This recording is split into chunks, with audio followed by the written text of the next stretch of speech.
오늘 우리가 함께 하실 말씀은 우리 요한복음 13장 31절로부터 35절까지 말씀입니다. 우리 한 절씩 교독하도록 하겠습니다. 제가 먼저 31절 말씀 읽겠습니다. 저가 나간 후에 예수께서 가라사대 지금 인자가 영광을 얻었고 하나님도 인자를 인하여 영광을 얻으셨도다. 만일 하나님이 저로 인하여 영광을 얻으셨으면 하나님도 자기를 인하여 저에게 영광을 주시리니 곧 주시리라. 소자들아, 내가 아직 잠시 너희와 함께 있겠노라. 너희가 나를 찾을 터이나 그러나 일찍 내가 유대인들에게 너희는 나의 가는 곳에 올 수 없다고 말한 것과 같이 지금 너희에게도 이르노라. 새 계명을 너희에게 주노니 서로 사랑하라. 내가 너희를 사랑한 것 같이 너희도 서로 사랑하라. 함께 봉독하시겠습니다. 너희가 서로 사랑하면 이로써 많은 사람이 너희가 내 제자인 줄 알리라. 아멘. 우리 성경을 보면 언약이라는 말과 또 계명이란 말이 굉장히 자주 등장하는 것을 보게 됩니다. 우리말 성경이 언약이라고, 하나님과 맺은 언약이다라고 이렇게 번역한 것 너무나 감사합니다. 계약 이렇게 얘기하지 않고, 계약 그러면 뭔가 이렇게 우리 맨날 계약서 쓰는 것처럼 그렇게 느껴질 텐데, 하나님께서 말씀으로 우리와 약속하셨다는 거예요. 그래서 말씀 원자, 맺을 약자 써서 언약 이렇게 말씀을 합니다. 찬송가에도 있잖아요. 내 주와 맺은 언약은 영불변하시니, 그 나라 가기까지는, 거기까지만요. 그래서 하나님께서 사람들과 많은 언약을 맺으셨지만 그 가운데서도 가장 중요한 것은 아브라함과 맺으신 언약이에요. 아브라함과 어떤 언약을 맺으셨습니까? 창세기 18장 10절에 보면 그가 가라사대 기한이 이를 때에 내가 정녕 내게로 돌아오리니 내 아내 사라에게 아들이 있으리라 라고 이렇게 말씀하십니다. 바로 하나님께서 아브라함과 맺으신 언약입니다. 근데 이 언약은 자세히 읽어보면 두 부분으로 되어 있습니다.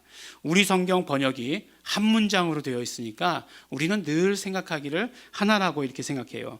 근데 그 하나라고 생각해도 뭐라고 생각하죠? 아들을 주시는 것이구나.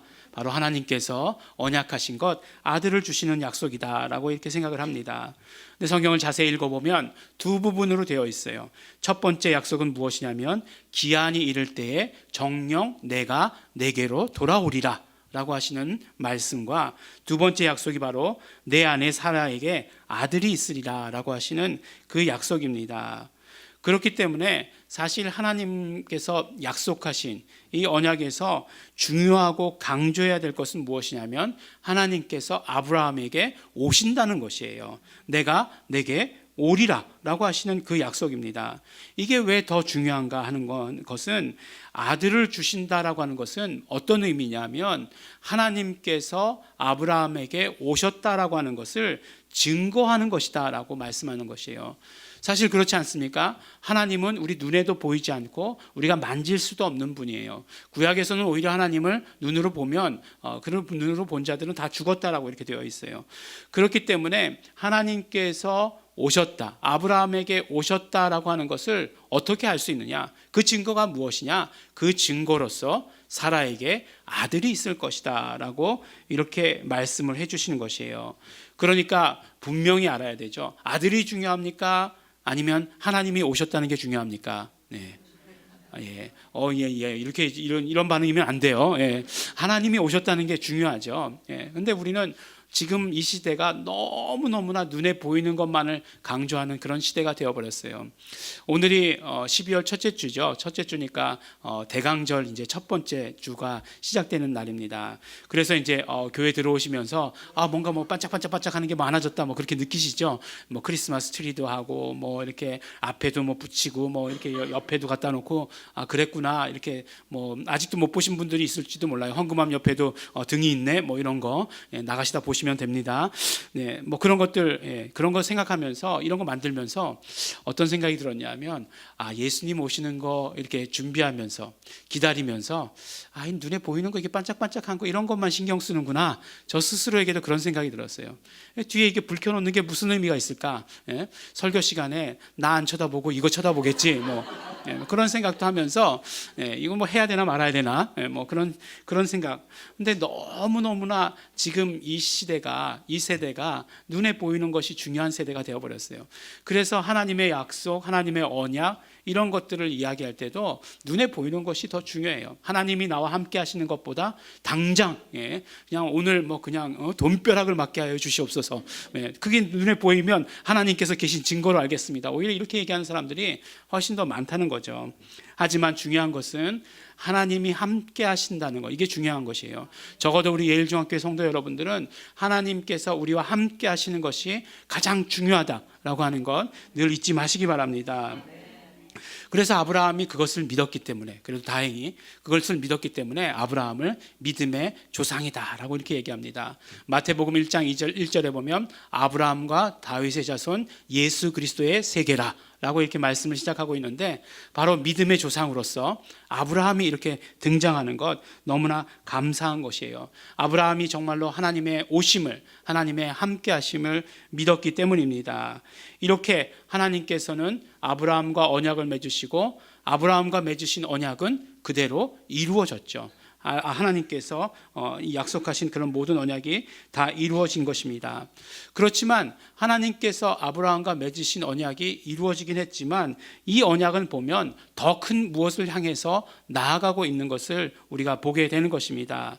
사도 바울은 이 약속에 대해서, 이 언약이 진짜로 성취된 것이 무엇인가 하는 것을 우리에게 말씀해 주시고 계시는데, 갈라디아서 3장 16절을 보면 이 약속들은 아브라함과 그 자손에게 말씀하신 것인데 여럿을 가리켜 그 자손들이라 하지 아니하고 오직 하나를 가리켜 내 자손이라 하셨으니 곧 그리스도시라라고 이렇게 말씀하십니다.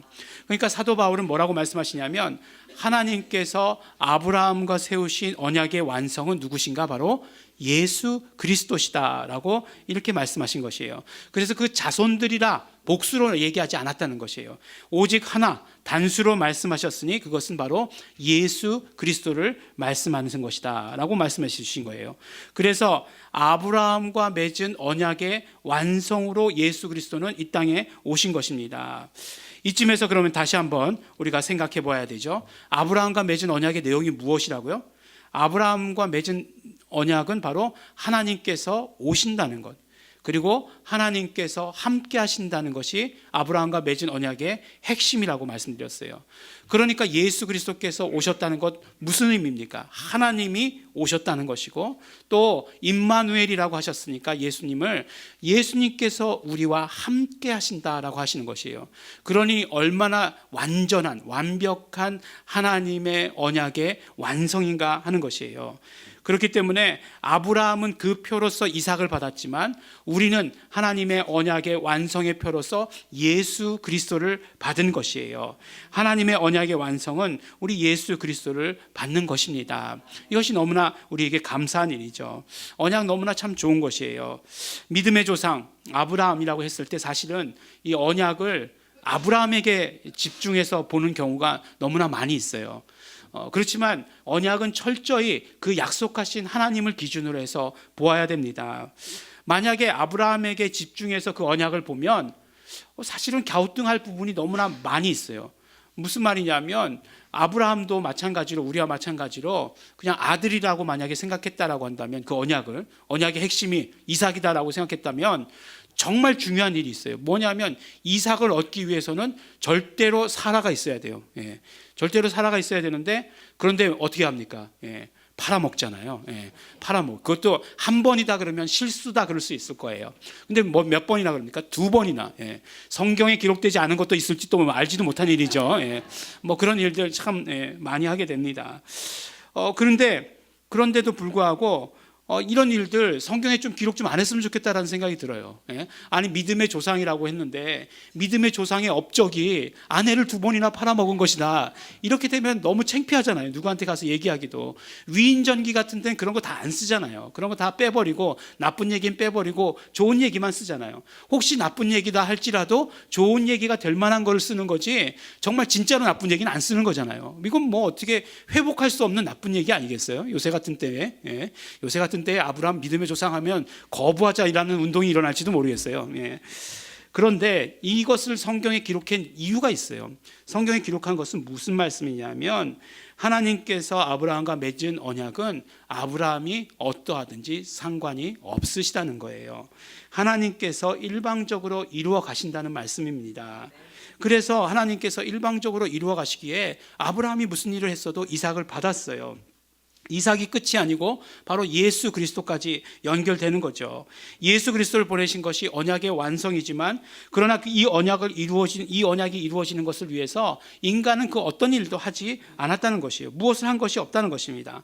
오직 하나님께서 일방적으로 언약하시고 하나님께서 일방적으로 그 언약을 이루신 것이에요. 하나님께서 인간에게 약속으로 말씀하셨지만 인간이 무엇을 해서 이루어진 것이 아니라 하나님께서 일방적으로 하셔서 이루어진 것이라는 것입니다. 그래서 예수님께서는 하나님의 언약의 완성으로 우리와 함께 하시는 하나님으로 이 땅에 오신 것입니다. 오늘 말씀에서 보면 우리 처음 말씀을 시작할 때 예수님께서는 당신 스스로를 말씀하실 때 뭐라고 말씀하시냐면 인자라고 말씀하십니다. 인자는 우리 말 뜻 그대로 해석해 보면 사람의 아들이죠. 이문열의 소설 제목이 아니라 사람의 아들이에요. 예. 사람의 아들인데 그 왜 사람의 아들이라고 얘기하냐면 바로 언약의 완성으로 육신을 가지고 오신 하나님을 말씀할 때 인자라고 말씀하는 거예요. 그러니까 예수님이 당신 스스로 인자라고 말씀하신 것은 언약의 완성으로 오셨다. 그리고 육신을 입고 오신 하나님이시다라고 할 때 바로 당신 스스로를 인자다라고 이렇게 이야기하는 것입니다. 그래서 인자가 영광을 받으셨다라고 하는 것은 어떤 말씀이냐면 바로 언약의 완성으로 오신 예수 그리스도께서 인간의 몸을 입고 오신 예수 그리스도께서 인간의 몸을 입고 온 그 사명을 온전히 감당하게 되었다라고 말씀하는 거죠. 바로 오늘 윗절에 이제 말씀이 가룟 유다가 예수님을 팔아먹는 장면 아니겠습니까? 그러니까 예수님을 팔아먹어서 결국은 예수님의 십자가 사건으로 연결되는 것이잖아요. 그 이제 십자가 사건으로 가시게 되는 것이 바로 예수 그리스도께서 이 땅에 육신의 몸을 입고 오신 그 사명이고 목적이다. 그래서 그것으로 인해서 영광을 받은 것이다 라고 이렇게 말씀해 주시는 것이에요. 그러므로 하나님께서는 또 하나님의 일을 온전히 계획하신 그런 모든 일들을 다 하시게 되었으니 하나님께서도 영광 받으신 것이다 라고 이렇게 말씀을 시작하고 있는 것입니다. 이 첫 절 이제 한 절 말씀했는데 벌써 시간이 반 이상이 지나갔죠. 예, 그렇습니다. 예, 여기까지만 해도 사실은 될 것 같은데 그러면 이제 이렇게 예수님께서 언약의 완성으로 오신 예수님께서 뭐라고 말씀하시냐면 이제 그 새 계명을 너희에게 준다라고 이렇게 말씀을 하십니다. 예수님께서 새 계명을 너에게 준다. 근데 그 새 계명이 뭐냐면 바로 내가 너희를 사랑한 것 같이 너희도 서로 사랑하라라고 하시는 말씀입니다. 그래요. 이 그 새 계명을 준다라고 얘기하면서 서로 사랑하라라고 이렇게 얘기합니다. 그래서 많은 사람들이 정말 우리는 계명으로 받은 것이기에 예수님께서 계명으로 서로 사랑하라고 말씀하셨기에 서로 사랑해야 된다. 싸움 같은 거 절대로 하면 안 된다라고 이렇게 얘기하잖아요. 그러면서도 계속 하여간 싸우고 예. 참 그래요. 이상하게 교회 안에서 누구하고 싸우면 해결이 안 되더라고요. 예. 세상 사람들은 보면 그 다음 주에 술 한잔 마시면 다 해결되는데 교회 안에서 그 누구하고 싸우면 해결이 안 돼요. 예. 그래서 그런 일들을 볼 때마다 그냥 가슴이 그냥 철렁 내려앉는. 왜냐하면 해결 안 될 것을 알기 때문에. 예. 그래서 많은 교단들, 많은 이런 것들이 나눠지는 것, 교회들이 나눠진 것, 이런 말씀을 알면서도 그대로 지키지 않기 때문이다라고 이렇게 서로들 이야기합니다.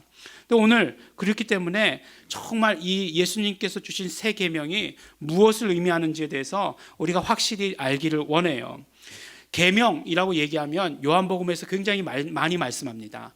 또 요한복음뿐만 아니라 사도 요한의 정말 언어인 것처럼 그렇게 느껴질 정도로 요한 서신서들에서도 이 계명이란 말을 많이 사용합니다. 우리가 지난주에 이미 나눴던 말씀 요한복음 12장 50절에 보면 나는 그의 명령이 영생인 줄 아노라 라고 하시는 말씀도 명령이라고 번역했지만 오늘 우리 말씀에 새 계명이라고 했을 때 그 계명과 같은 단어 엔톨레라고 하는 그 단어가 쓰여 있습니다. 그러니까 그 말씀을 다시 읽어보면 나는 그의 명령이 영생인 줄 아노라 이렇게 이야기해도 되지만 나는 그의 계명이 영생인 줄 아노라 라고 이렇게 이야기해도 된다는 것입니다. 그래서 요한 서신서들에서 요한복음을 통해서 우리에게 말씀하시는 그 계명이 무엇인지에 대해서 우리 함께 나눠보도록 하겠습니다. 첫 번째 그 계명은 우리에게 당연히 영생입니다. 말씀드렸던 대로 그 계명을 지키면 우리에게 영생이에요. 하나님께서 말씀으로 명령하신 모든 것들이 사실은 다 계명입니다. 그렇기 때문에 그 말씀하신 것을 우리가 듣고 순종하면 그러면 우리에게 영생이 있는 것이에요. 순종하면 영생이고 불순종하면 멸망의 나락으로 떨어질 수밖에 없는 것입니다. 철저하게 하나님께서 말씀하신 것에 대해서 우리의 선택은 단 두 가지밖에 없는데 순종하느냐 불순종하느냐 두 가지밖에 없다는 것이에요. 그런데 우리 크리스찬들의 우리 정말 신앙하는 사람들의 기본적인 신앙의 태도가 무엇이 되어야 되겠습니까? 바로 하나님께서 말씀하셨으면 무슨 말씀을 하시던지 간에 아멘하고 순종하는 것이에요. 그것이 우리의 가장 기본적인 신앙의 애티튜드가 돼야 됩니다. 신앙의 태도가 돼야 됩니다. 하나님께서 말씀하시면 지키겠다는 것이 되어야 되는 것이에요. 하나님께서 말씀하셨는데도 불구하고 하나님께 대해서 도리어 제가 좀 기도를 해보고 말씀드리겠습니다 라고 이렇게 말씀한다면 그러면 하나님께서 말씀하셨는데 나는 또 누구한테 가서 기도한다는 거예요. 이게 정말 맞지 않는 일들을 우리가 하고 있는 것입니다. 그렇기 때문에 하나님께서 말씀하셨다면 그것이 계명이라면 우리가 해야 되는 가장 기본적인 태도는 순종하는 것. 정말 그 순종하는 것에 대해서 우리 정말 신앙이 가장 기본적인 태도로 갖고 있어야 한다는 것입니다. 요한복음에서 그렇게 말씀해 주셨기 때문입니다. 두 번째로 예수님께서 계명이라고 말씀하시면서 새 계명을 너희에게 준다라고 이렇게 말씀을 하셨어요. 새 계명 아니고요, 새 계명, 새 계명을 주신다 이렇게 말씀하셨어요. 근데 그 성경에 보면 새 것이다라고 할 때 새로운이라고 얘기할 때 헬라어로 두 가지 종류의 헬라어가 있습니다. 하나는 네오스라고 하는 헬라어가 있고 두 번째로는 카이노스라고 하는 헬라어가 있습니다. 그 네오스라고 하는 것은 우리가 시간적으로 새 것이다라고 얘기할 때 그 네오스라는 걸 써요. 그러니까 뭐 네오스 딱 그러니까 영어에 뭔지 딱 느낌이 오시죠? N으로 시작하는 새 거, new 뭐 이렇게 금방 느낌이 오잖아요. 그래서 곧 이제 다음 달이면 뭐죠? 새해잖아요. 그러면 new year가 되는 거잖아요. 그것처럼 그럴 때에는 바로 네오스란 단어를 써요.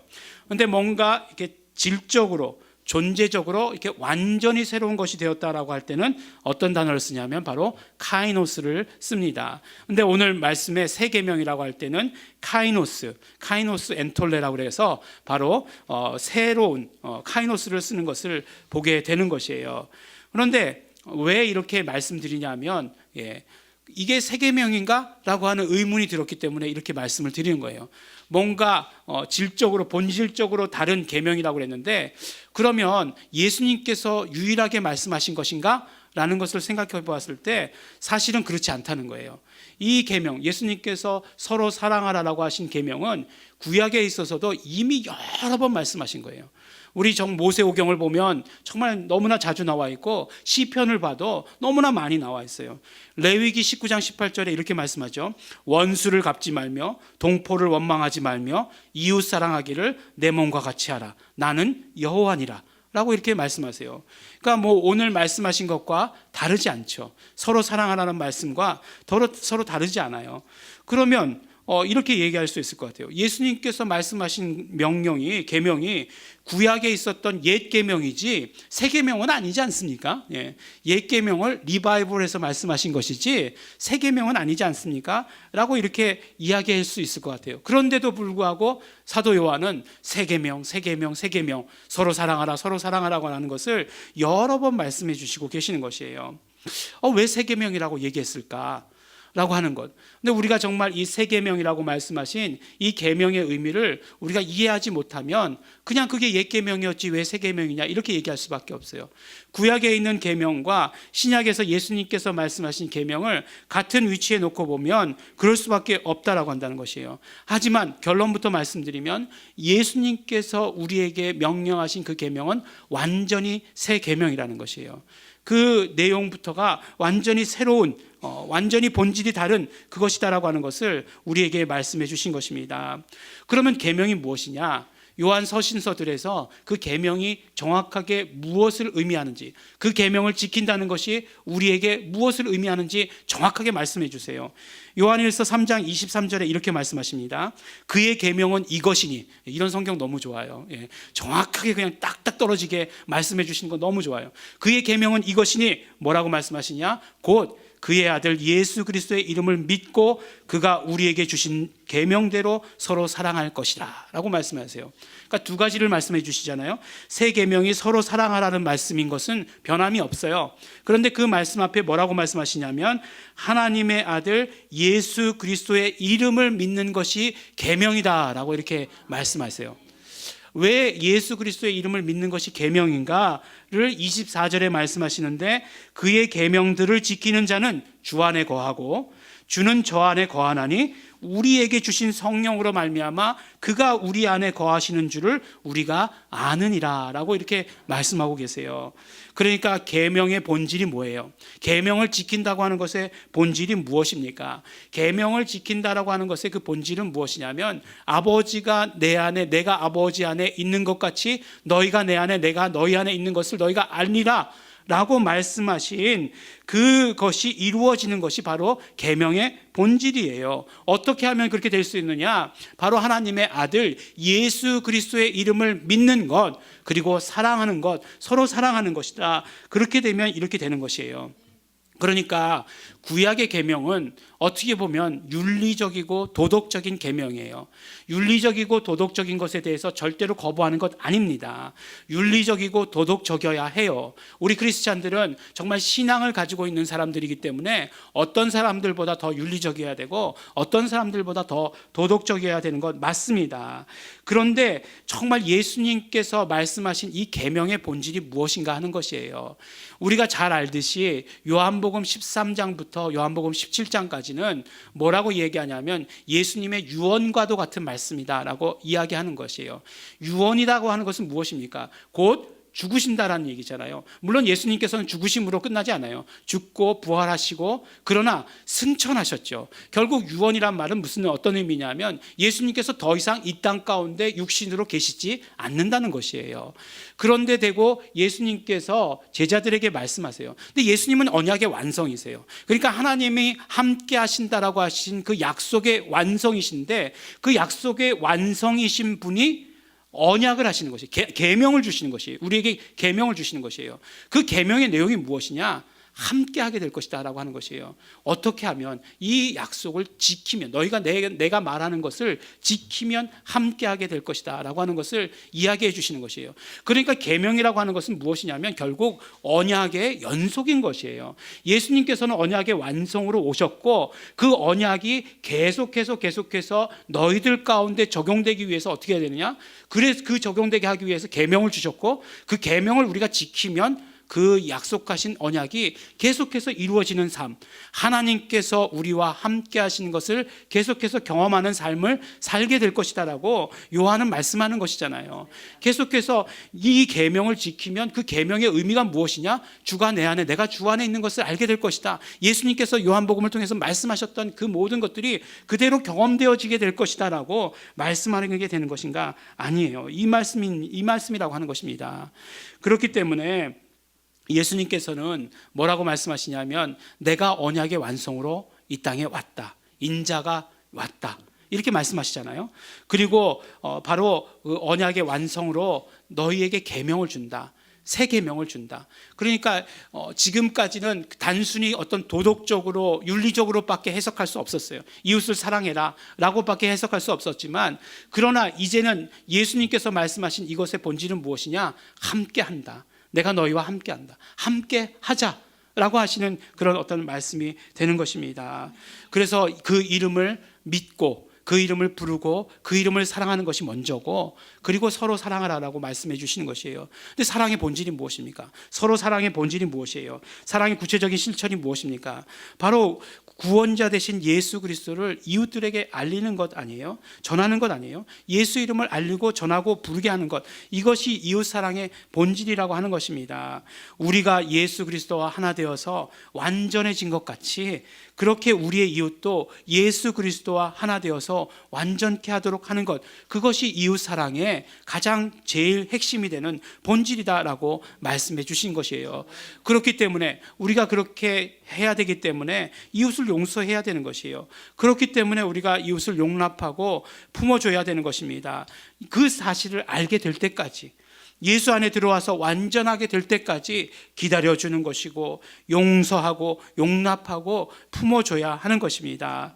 그러니까 예수의 이름을 믿는 것이 계명이고, 그것을 알리는 것이 서로 사랑이라고 하는 것, 우리에게 말씀해 주시고, 정말 언약의 완성이 예수 그리스도시듯이 정말 이것이, 우리가 정말 예수 이름을 알리는 것이 새 계명의 완성인 것을 우리에게 말씀해 주시는 것입니다. 예수님께서는 당신 스스로를 말씀하실 때 인자라고 말씀하십니다. 인자하다 그런 뜻 아니에요. 인자라고 말씀하십니다. 바로 하나님의 언약으로 오신 분이시고, 이 땅 가운데 육신의 몸을 입고 오셨다라고 말씀해 주시는 것이에요. 그리고 언약의 완성이시기 때문에 예수님은 우리와 함께 하시겠다고 말씀해 주신 것입니다. 그런 언약의 완성이신 예수 그리스도께서 정말 진짜로 하나님과 함께 할 것을 계명으로 우리에게 말씀해 주십니다. 명령하십니다. 그래야 예수님께서 죽으시고 부활하시고 승천하셔도 우리는 예수님과 함께 있을 수 있는 것이기 때문에 그렇습니다. 예수님께서 육체로 우리와 영원히 함께 하시는 것이 아니라 예수님께서 우리에게 가르쳐 주신 그 이름으로 우리는 예수님과 언제나 함께 하는 것입니다. 이것이 바로 요한의 해석이고 요한이 우리에게 들려주시는 말씀입니다. 하나님의 아들 예수 그리스도의 이름을 믿는 것, 그리고 그것을 이웃에게 전하는 것입니다. 우리가 예수 이름을 믿음으로, 예수 이름을 부름으로 삼위일체 하나님과 하나 되는 것을 경험하는 것이고, 또한 그것을 성령님께서 증거해 주시는 것입니다. 언약의 완성이 있었기에, 예수 그리스도를 통한 언약의 완성이 있었기에 이 계명은 진짜로 우리에게 새 계명이 되는 것입니다. 하나님의 계명이 진짜로 우리에게 이루어질 수 있게 된 것입니다. 우리 사랑하는 예일중학교의 성도 여러분, 예수님의 계명은 우리에게 생명입니다. 영원한 생명입니다. 예수 이름을 믿고 부르고 전하는 것이 새 계명의 또한 핵심입니다. 예수님께서 우리에게 말씀하신 새 계명 가운데 거하시는, 하나님을 사랑하고 이웃을 사랑하는, 하나님의 이름 예수 이름을 부르는, 그러므로 사랑하는 성도 여러분들이 되시기를 또한 예수 이름으로 축원합니다. 우리 함께 기도하시겠습니다. 이 시간 우리 기도하실 때 우리 정말 감사하며 기도하시기 바랍니다. 정말 새 언약의 완성으로 오신 예수 그리스도 너무나 감사하고 사랑합니다. 그 예수님께서 정말 언제나 우리와 함께 하시기를 소원하는 그 소원을 가지고 우리에게 명령해 주셨습니다. 새 계명을 주셨습니다. 너희가 서로 사랑하라 말씀하셨는데, 우리가 정말 그 명령을 통해서 하나님의 이름을 부르고 하나님의 이름을 알고 경험하고 또한 그것을 이웃에게 전하는 것이 그 새 계명의 핵심이고 본질인 것을 오늘 말씀을 통해서 알게 되고 깨닫게 되었습니다. 더욱더 예수 이름을 부르는 자가 되게 하여 주시옵시고, 예수 이름을 전하는 자가 되게 하여 주시옵소서. 지금까지 그랬지 못했던 우리 모든 연약함들 용서하여 주시옵소서. 우리 감사하시면서 또한 결단하시면서 회개하시면서 우리 다 같이 통성으로 기도하시겠습니다.